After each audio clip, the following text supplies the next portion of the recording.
Humihirit ngayon ng taas presyo sa sardinas at Pinoy Tasty ang mga manufacturer. Kailangan daw kasi nilang mabawi ang gastusin nila sa produksyon. Nasa frontline ng balitang yan si Carrie Cator.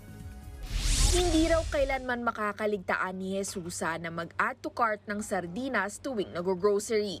Isa nga naman kasi ito sa mga tinatakbuhan nating mga Pinoy pagdating sa abot kaya pero masarap na ulam. Hindi talaga mawawala yan kasi yun lang ang pagmasa kaysa ditong mga corned beef ang mahal.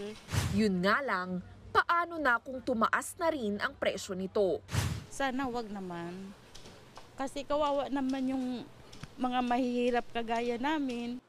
3 piso ang hinihirit ng Canned Sardines Association of the Philippines na dagdag sa suggested retail price o SRP ng mga lata ng sardinas. Noong nakaraang taon pa raw nila yan hinihiling sa Department of Trade and Industry.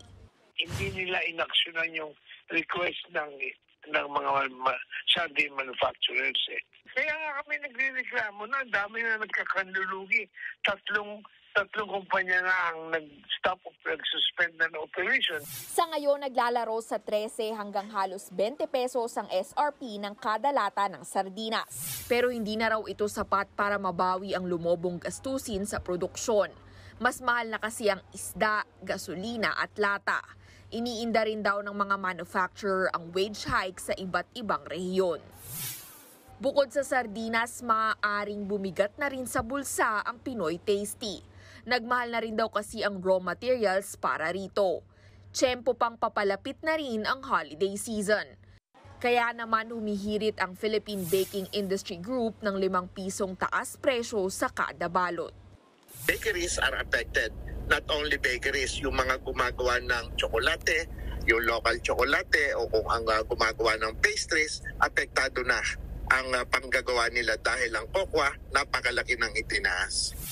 Sa ngayon, pumapalo sa higit 50 pesos ang kada balot ng Pinoy Tasty sa ilang supermarket. 45 pesos pataas naman ang Tasty sa mga bakery. Naunang sinabi ng DTI na patuloy nilang pinag-aaralan ang hiling ng mga manufacturer.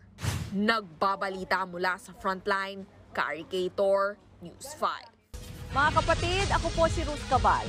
Maging maalam at may pakialam sa mga may init at rumaratsyadang balita sa Frontline Express.